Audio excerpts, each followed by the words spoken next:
Well, Mark, tell us, who was Leslie Colin Patterson of Tarrant Point? Yes, interesting. I suppose I should say first that no one life yielded so many obituaries as Barry Humphries. I mean, he's yielded four for me.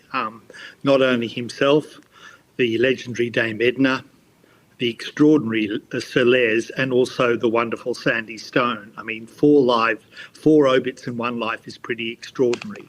But of course, perhaps the most charismatic of all of them, if anyone can be more charismatic than Dame Edna, was probably Sir Les. An extraordinary sort of character, really. And I'm told that Barry Humphries had told Philip Adams some years ago that the two people who inspired him to create Sir Les were Susan Renouf's father, Sir John Rossiter, who became Agent General in London from Victoria, and Senator Doug McClelland, who became High Commissioner in London, who was still with us and apparently was amused at the suggestion that he had played some part in inspiring Sir Les. But you'd have to say that Sir Les is really an extraordinary, a gross exaggeration of any particular living or even recently living person.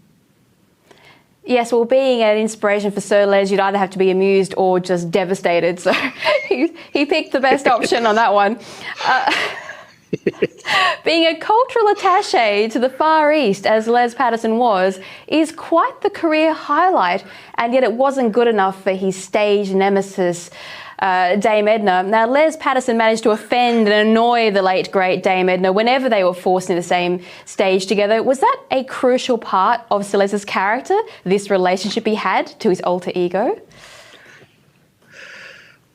Yes, well, it is interesting. It's hard to imagine that Dame Edna was an alter ego of Sir Les's. They just seem such completely different people and personalities. It's hard to imagine that they even had the same manager. Really, it is astonishing. And of course, that dreadful line, he was never really welcome on any of Dame Edna's stages, but he seemed to manage to stumble on in those dreadful platform shoes of his, half stung, or as he would put it, "I'm full, ladies and gentlemen, as full as a Catholic school."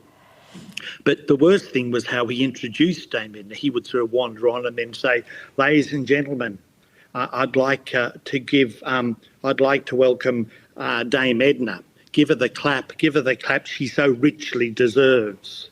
So you can imagine that the Dame was not a fan of Sir Les's.